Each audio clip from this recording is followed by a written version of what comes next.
Good morning, all dear student. Today we will discuss question number 8 and question number 9. In the last video, I sent the solution of question number 7. Hope all of you complete. See question number 8. A cement company earns a profit of 8 rupees per bag of white cement sold and a loss of 5 rupees पर bag of grey cement sold.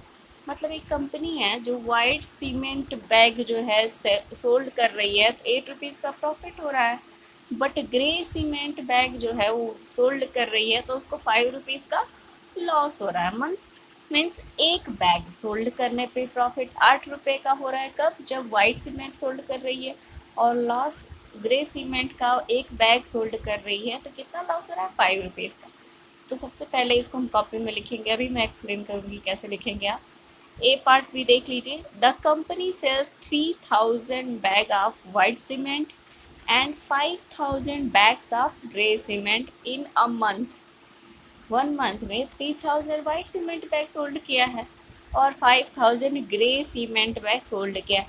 What is his profit और loss? ठीक है, तो सबसे पहले इस type के question में करेंगे क्या, हम देख लीजिएगा।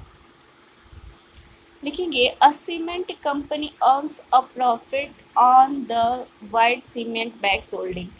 सीमेंट बैग सोल्ड करने पर उसे 1 सीमेंट बैग सोल्ड करने पे कितने का प्रॉफिट हो रहा है? 8 रुपीज़ का। A cement companies loss on the grey cement bag solding 5 rupees. Loss हो रहा है इसलिए मैंने इसको नेगेटिव से रिप्रेजेंट किया है।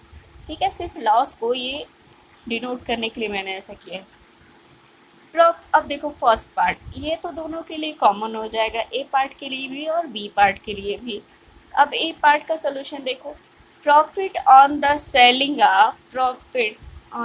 Of 3000 white cement bags, S लगा लीजिएगा, इक्वल टू 3000, इसमें लगा दे रही हूँ,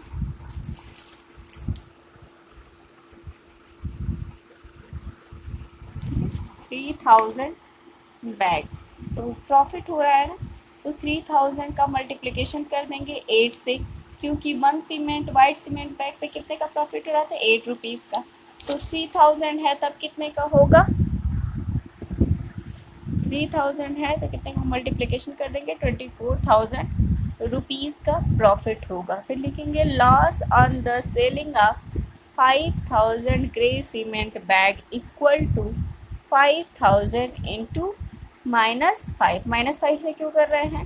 क्योंकि 1 cement grey cement bag sold करने पे 5 रुपीज़ का लॉस हो रहा था, और यहाँ पर कितना सीमेंट बैग सोल्ड किया जा रहा है? 5000, इसलिए 5000 इंटू -5 रुपीज़ है ये, तो ये कितना हो गया? 25,000। मतलब हमें लॉस हुआ 25,000 का और प्रॉफिट हुआ 24,000 का, तो दोनों में से कौन सा ज़्यादा है? 25 ज़्यादा है या 24 ज़्यादा है?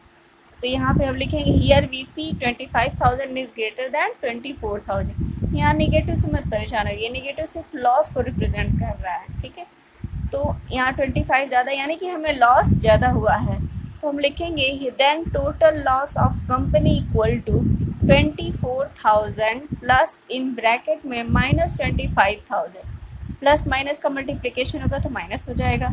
24,000 माइनस 25,000 इक्वल टू, सब्ट्रैक्ट करना आपको सिखाया ही है, 1000 माइनस 1000। क्यों? 25 में से 24 को सब्ट्रैक्ट करेंगे 1 आ गया, तो 25 की साइन क्या है? माइनस है, तो इसलिए माइनस हो जाएगा। अब देखिए सेकंड वाला पार्ट जो है क्वेश्चन नंबर 8 का सेकंड पार्ट आपको बताते हैं। क्वेश्चन दिया हुआ है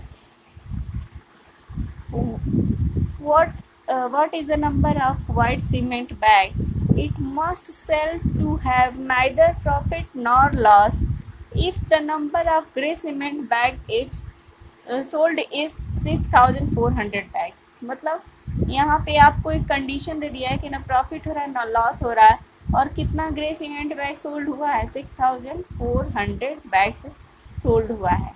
सबसे पहले हम ये कंडीशन नोट करेंगे। देखिए, given that neither profit nor loss, अगर ऐसा केस होता है तो मीन्स दोनों का प्रॉफिट और लॉस दोनों का सम क्या हो जाता है? 0 हो जाता है। तो सबसे पहले आप यहाँ क्या लिख लेंगे? 0 और इक्वेशन 1 कर लेंगे। ऑल्सो और क्या दिया हुआ है, loss on the selling of 6400 grey cement bag. सबसे पहले आप क्या करेंगे, given that neither profit nor loss, next line में profit plus loss equal to 0, equation 1।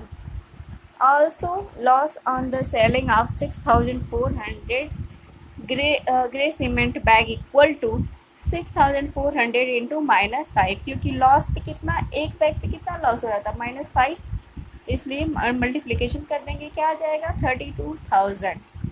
ठीक है, वी कैन राइट, अब जो आपने इक्वेशन बनाया था ना, profit plus loss equal to 0, तो लॉस की वैल्यू मिल गई है, उसकी वैल्यू पुट कर देंगे। ठीक है, और प्रॉफिट आपको कैसे पता चलता है, number of bag plus into profit on 1 bag, number of bags into profit on 1 bag. तो प्रॉफिट के प्लेस पे मैंने लिख दिया number of white bags into 8 और इसका 32,000 एज इट लिख दिया। फिर लिखेंगे number of white bags into 8, plus minus का मल्टीप्लिकेशन होगा, -32,000 हो जाएगा। फिर 8 मल्टीप्लिकेशन हो गया 8 का इसमें, तो हो जाएगा 8 number of white bags equal to.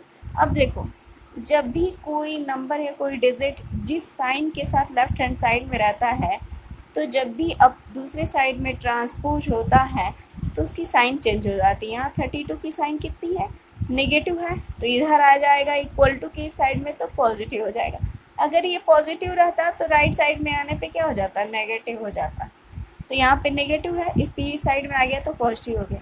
अब जो ये 8 है मल्टीप्लिकेशन के फॉर्म में है, तो number of white bags equal to 32,000 upon ये वाला 8 यहाँ आ जाएगा डिनोमिनेटर में। सॉल्व कर देंगे तो कितना वाइट ऑफ बैग हो गया, वाइट सीमेंट ऑफ बैग, यहाँ लिख दीजिएगा वाइट सीमेंट बैग लिखिएगा। ठीक है, वाइट सीमेंट बैग, यहाँ मिस्टेक हो गई है, वाइट सीमेंट बैग 4,000 हो गया। अब आइए क्वेश्चन नंबर 9 देखिए, replace the blank with an integer to make it a true statement. True statement बनाना, यहाँ पे ब्लैंक स्पेस दिया हुआ था, तो हम सबसे पहले क्या करेंगे, let we take an integer be X, इसके प्लेस पे हमने क्या ले लिया, एक्स ले लिया, -3 इंटू, ये मल्टीप्लिकेशन की साइन है, दोनों में डिफरेंस रखिएगा। आप चाहें तो एक्स की जगह पे वाई भी लेके सॉल्व कर सकते हैं।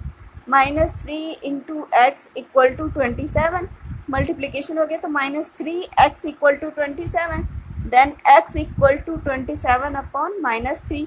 अब डिनोमिनेटर में हो या न्यूमरेटर में हो, वो माइनस काउंट हो जाता है बीच में, तो लिखेंगे x equal to -27 upon 3। Solve कर देंगे तो x इक्वल टू क्या आ जाएगा, -9। अब -9 हमें मिल गया है, तो ये दूसरे पेन से, अगर आपने ब्लू से लिखा है तो ये ब्लैक से कर दीजिएगा -9। ऐसे ही आप इसका डी वाला पार्ट भी देख लीजिए, यहाँ पे ब्लैंक स्पेस दिया था, we take an integer be X, then X into -12 equal to 132, then minus multiplication हो गया तो -12x इक्वल टू 132। फिर सॉल्व करेंगे x इक्वल टू 132 अपॉन 12, यहाँ भी डिनोमिनेटर में है माइनस, तो इसको बीच में ले आएंगे तो मिडिल में, -132 अपॉन 12। सॉल्व कर देंगे x इक्वल टू -11। अब -11 को अलग पेन से यहाँ पे लिख देंगे। इसका b और c पार्ट मैंने एक सॉल्व नहीं किया, ये आप लोग खुद सॉल्व करेंगे। d की तरह ही c है और a की तरह ही b है। इसी के साथ ही हमारा एक्सरसाइज कंप्लीट हो जाएगा। Okay, thank you class.